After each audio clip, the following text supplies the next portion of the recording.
வரவா செலவா இரவினில் நாமும் கணக்கினை தீர்ப்போமா?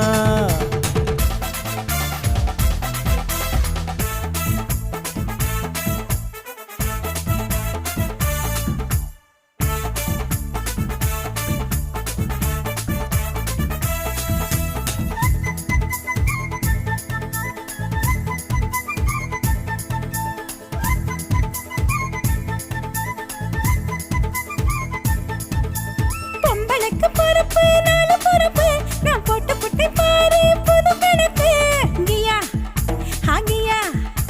பொம்பளைக்கு பொறப்பு நாலு பொறப்பு நீ சொல்லி புட்டு போடி அந்த கணக்கு. அம்மா பெக்கும் போது முதல் பொறுப்பு